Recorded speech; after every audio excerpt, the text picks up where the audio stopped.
તત્સત પરમાત્માએ સદગુરુ મહારાજનો છે. હવે જોઈએ સત્સંગ પ્રશ્નાવલી.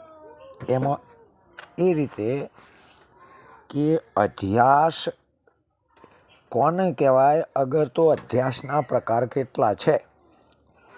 તો સમાધાન સ્વરૂપે અધ્યાસનો અર્થ થાય એક વસ્તુમાં બીજી વસ્તુની પ્રતીતિ માની લેવી. જેમ સત્યમાં અસત્યની કલ્પના કરી લેવી અને એના સંગમાં એકરૂપ થઈ જવું, એને અધ્યાસ કહેવાય છે. આ અધ્યાસ કેટલા પ્રકારના છે? તો બે પ્રકારના છે. એક સ્વરૂપાધ્યાસ અને બીજો સંસર્ગાધ્યાસ. એમ અધ્યાસના બે પ્રકાર છે, અથવા જ્ઞાનાધ્યાસ અને અર્થાધ્યાસ એમ બે પ્રકારના અધ્યાસ છે. અધ્યાસના પ્રકાર સરળતાથી સમજવા માટે અનાત્માનું સ્વરૂપ જ આત્મામાં અધ્યસ્ત છે. કે પોતાના ચૈતન્ય સ્વરૂપમાં જડ અગર તો અનાત્મા એને માની લેવું. જ્યાં પદાર્થનું સ્વરૂપ અનિર્વચનીય એટલે ઉત્પન્ન થાય, અનિર્વચનીય હોય ત્યાં સ્વરૂપાધ્યાસ કહેવાય છે. જેમ હું અજ્ઞાની છું એ પ્રમાણે અજ્ઞાનનો શુદ્ધ ચેતન વિશે અધ્યાસ બને છે. હું છું એ પ્રમાણે અજ્ઞાન ઉપહિત ચેતન વિશે અહંકાર એટલે અંતઃકરણનો અધ્યાસ બને છે. હવે જોઈએ કે હું સુખી છું, હું દુઃખી છું, હું કરતા છું, હું ભોગતા છું. હું એ પ્રમાણે સુખ દુઃખ, કામ સંકલ્પ વગેરે અંતઃકરણના ધર્મોનો અંતઃકરણ ઉપહિત ચેતનમાં અધ્યાસ થાય છે, બને છે. હું કોણો છું, હું અધડો છું, હું બહેરો છું, હું દેખું છું, હું સાંભળું છું, હું બોલું છું. અગર તો એ પ્રમાણે ઇન્દ્રિયોના ધર્મોનો પણ અંતઃકરણ ઉપહિત ચેતનમાં અધ્યાસ કહેવાય છે. હું મનુષ્ય છું, હું બાળક છું, યુવાન છું, બ્રાહ્મણ છું વગેરે ધર્મો સહિત દેહનો અંતઃકરણ તથા ઇન્દ્રિયના ધર્મ ઉપહિત એટલે ઉત્પન્ન થયેલો ચેતન વિશે અધ્યાસ બને છે. હું જાડો છું, પાતળો છું, ગોરો છું, કાળો છું વગેરે દેહના ધર્મોનો દેહ ઉપહિત ચેતન વિશે અધ્યાસ કહેવાય છે. ઇન્દ્રિય તથા દેહનો સ્વરૂપથી કુટસ્થ વિશે અધ્યાસ નથી, પણ બ્રહ્મચેતન વિશે અધ્યાસ છે. પરંતુ ઇન્દ્રિય અને દેહના ધર્મ સહિત તેમની કુટસ્થ સાથે અભેદ પ્રતીતિ થાય છે. હું આંખ છું, હું દેહ છું, હું અંગવયવ છું એવી કેવળ દેહ અને ઇન્દ્રિયોની કુટસ્થ સાથે અભેદ પ્રતીતિ થતી નથી. આ પ્રમાણે અજ્ઞાન આદિનો એટલે અજ્ઞાન વગેરેનો ઉપરના દ્રષ્ટાંત મુજબ કહ્યું એમ ચૈતન્યમાં અધ્યાસ બને છે. તે પદાર્થોનું સ્વરૂપ અનિર્વચનીય ઉત્પન્ન થયેલું છે, માટે તે સર્વ પ્રકાર સ્વરૂપાધ્યાસ છે. સત અસતથી વિલક્ષણ તે અનિર્વચનીય. રજ્જુમાં સર્પની પ્રતીતિ જો સર્પ સત્ય હોય તો રજ્જુનું જ્ઞાન થતાં તે સર્પની નિવૃત્તિ ના થવી જોઈએ, પણ નિવૃત્તિ થઈ જાય છે, માટે સર્પ સતથી વિલક્ષણ કહેવાય છે. જો સર્પ અસત હોય તો વાંઝિયાના છોકરાની જેમ પ્રતીતિ ના થવી જોઈએ, પણ પ્રતીતિ તો થાય છે, માટે સર્પ અસતથી વિલક્ષણ છે. સ્વરૂપાધ્યાસમાં કેવળ ધર્માધ્યાસ, ધર્મ સહિત ધર્મોનો અધ્યાસ અને અન્યત્રાધ્યાસ ત્રણેય સમાઈ જાય છે. આ પુસ્તકના એટલે આ પ્રશ્નના અંદર એનો સમાવેશ થાય છે. જે અધ્યાસ એ 5 પ્રકારની ભ્રાંતિના રૂપમાં છે, એમાં સંગભ્રાંતિ, સંસર્ગાધ્યાસ સમાઈ જાય છે. બાકીની 4 ભેદ ભ્રાંતિ, કરતા ભોગતાપણાની ભ્રાંતિ, વિકાર ભ્રાંતિ અને જગતની સત્યતાની ભ્રાંતિ એ સ્વરૂપાધ્યાસમાં આવી જાય છે. સંસર્ગાધ્યાસ અને સંબંધાધ્યાસ એને કહેવાય કે જો પદાર્થનું સ્વરૂપ તો પહેલેથી જ સિદ્ધ હોય, પછી તે પદાર્થ વ્યવહારિક હોય અથવા પારમાર્થિક હોય અને અનિર્વચનીય સંબંધ ઉત્પન્ન થાય ત્યાં સંસર્ગાધ્યાસ કહેવાય છે. આત્માનું સ્વરૂપ તો સત્ય છે, માટે તે અધ્યસ્ત નથી, પણ તેનો સંસર્ગ એટલે સંપર્ક અનાત્મા વિશે અધ્યસ્ત છે, માટે તેમનો સંસર્ગાધ્યાસ કહેવાય છે. જેમ મુખનો દર્પણ સાથે કોઈ સંબંધ નથી, બંને પદાર્થ મુખ અને દર્પણ વ્યવહારિક છે, ત્યાં દર્પણમાં મુખનો સંબંધ પ્રતીત થાય છે, માટે તેમનો અનિર્વચનીય સંબંધ ઉપજે છે કહેવાય છે. એમ રાતા વસ્ત્રમાં રક્તપટ એવી પ્રતીતિ થાય છે. રાતા રંગવાળું વસ્ત્ર છે. આ પ્રતીતિથી રાતા રંગનો વસ્ત્ર સાથે તાદાત્મ સંબંધ ભાસે છે. રાતો રંગ એ કેસુડા એટલે કસુંબાનો પણ હોય છે, માટે રાતાપણાનો તાદાત્મ સંબંધ કેસુડા એટલે કસુંબાનો ફૂલમાં પણ છે, વસ્ત્રમાં નથી. આ પ્રમાણે રાતા રંગવાળું કુસુંબ પુષ્પ અને વસ્ત્ર એ બંને વ્યવહારિક છે, એમનો તાદાત્મ સંબંધ અનિર્વચનીય ઉપજે છે. રાતો સ્ફટિક આ પ્રતીતિથી રાતાપણાનો તાદાત્મ સંબંધ સફેદ સ્ફટિકમાં ભાસે છે. રતાશનું તાદાત્મ પુષ્પમાં છે, સ્ફટિકમાં નથી, માટે સ્ફટિકમાં રાતાપણાનો અનિર્વચનીય તાદાત્મ સંબંધ ઉપજે છે. આ પ્રમાણે અનેક સ્થાનોમાં સંબંધિતો વ્યવહારિક છે, તેમના સંબંધનું જ્ઞાન અનિર્વચનીય ઉપજે છે. તેને સંસર્ગાધ્યાસ અથવા સંબંધાધ્યાસ સંબંધનો અધ્યાસ એ રીતે કહેવામાં આવે છે. એ જ પ્રમાણે ચેતનનો અહંકારમાં અધ્યાસ નથી, પણ ચેતન તો પારમાર્થિક છે, તેના સંબંધનો અહંકારમાં અધ્યાસ છે.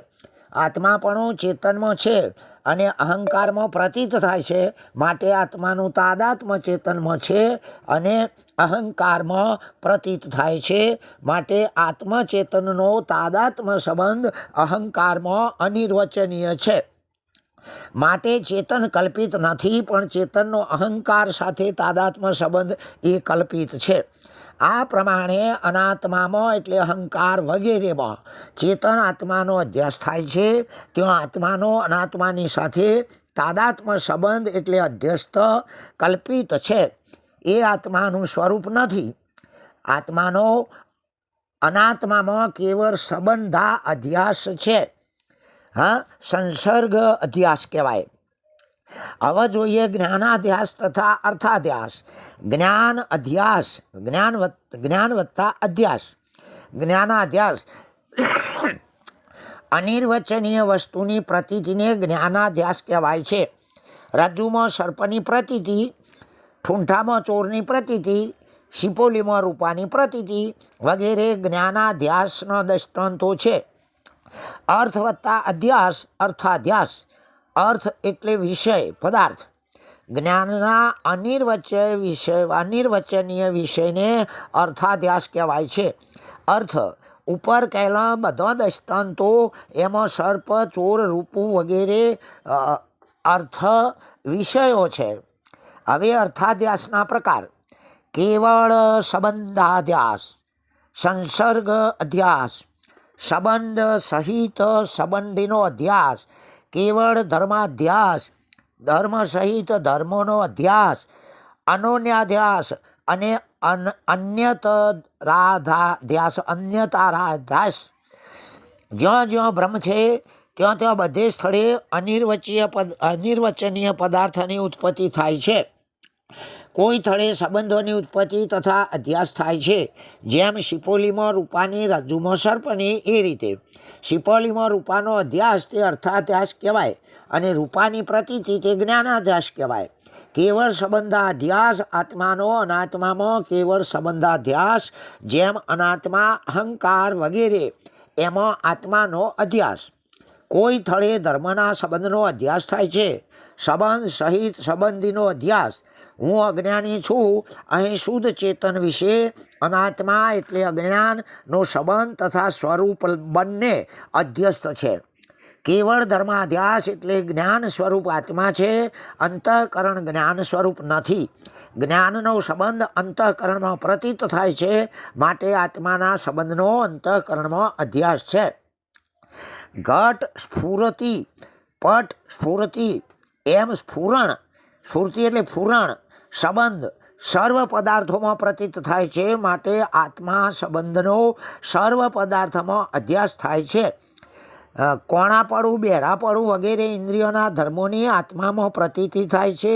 જેમ કે હું કોણો છું, હું બહેરો છું, એમ હું નેત્ર છું એવી પ્રતીતિ કોઈને થતી નથી, માટે નેત્રનો ધર્મ કાણાપણું તેનો આત્મામાં અધ્યાસ થાય છે. આ કેવળ ધર્માધ્યાસનું દ્રષ્ટાંત છે. ધર્મ સહિત ધર્મીનો અધ્યાસ કરતા ભોગતાપણું વગેરે ધર્મ કહેવાય. તે અંતઃકરણના ધર્મો છે, માટે અંતઃકરણ ધર્મી કહેવાય છે. અંતઃકરણ અને તેના કરતાપણું વગેરે ધર્મો આત્મામાં અધ્યસ્ત હોય ત્યાં ધર્મ સહિત ધર્મીનો અધ્યાસ છે. હું ભજન, હું દાન, તપ, યજ્ઞાદિક શુભ કાર્ય કરું છું, તેથી હું સ્વર્ગમાં જઈને ત્યાંના ભોગ ભોગવીશ. જવાનો ધર્મ અને ભોગવવાનો ધર્મ અંતઃકરણનો છે. અહીં તે અંતઃકરણ, તેના ધર્મો ચેતન આત્મામાં હું અધ્યસ્ત છે.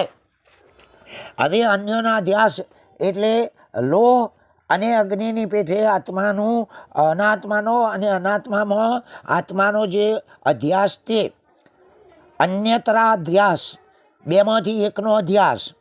આત્મામાં અનાત્માનો અથવા અનાત્મામાં આત્માનો અધ્યાસ. અનાત્મામાં આત્માનું સ્વરૂપ અધ્યસ્ત નથી, પણ આત્મામાં અનાત્માનું સ્વરૂપ અધ્યસ્ત છે. અહંકારાદિક અનાત્માનો અને આત્માનો અધ્યાસ જાણવામાં પાંચમો અન્યોના અધ્યાસ વિશેષ ઉપયોગી થાય એમ છે. એ અધ્યાસ સંસર્ગાધ્યાસ અને સ્વરૂપાધ્યાસ બંનેમાં સમાઈ જાય છે. અન્યોના અધ્યાસ એટલે પરસ્પરમાં પરસ્પરનો અધ્યાસ, તે અન્યોનાધ્યાસ કહેવાય છે. આત્મા અને અનાત્માનો પરસ્પર અધ્યાસ કેવી રીતે છે? તો સતચિત આનંદ અને અદ્વૈતપણું એ ચાર વિશેષણ આત્માનો છે. અસત, જળ, દુઃખ અને દ્વૈતપણું એ સહિત એ ચાર વિશેષણ અનાત્માનો એટલે જળ પદાર્થનો છે. એમાં અનાત્માનો ધર્મ દુઃખ અને દ્વૈતપણું તે આત્માના ધર્મ આનંદ અને અદ્વૈતપણામાં સ્વરૂપથી અધ્યસ્ત થઈને તેને ઢોકે છે. આત્માના ધર્મ સત અને ચિત્ત, અનાત્માના ધર્મ અસત્તા અને જડતા એમાં સંસર્ગ દ્વારા અધ્યસ્ત થઈને તેને ઢોકે છે.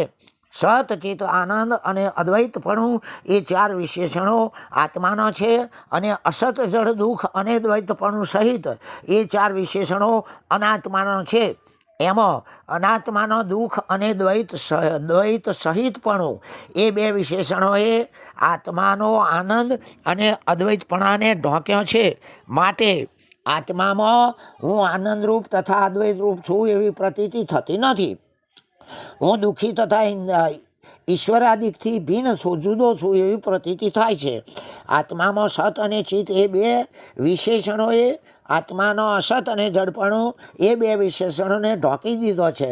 માટે અનાત્મા જે અહંકારાદિક છે તેમાં અસત છે, અભાન એટલે જળરૂપ છે એવી પ્રતીતિ થતી નથી. વિદ્યમાન છે, જાહેર છે, ભાષે છે, ચેતન છે એમાં પ્રતીતિ થાય છે. આ પ્રમાણે આત્મા અને અનાત્માનો અન્યોના અધ્યાસ એટલે પરસ્પરનો અધ્યાસ કહેવાય છે. ઓમ તત્સત. પરમાત્માએ સદગુરુ મહારાજનો જય.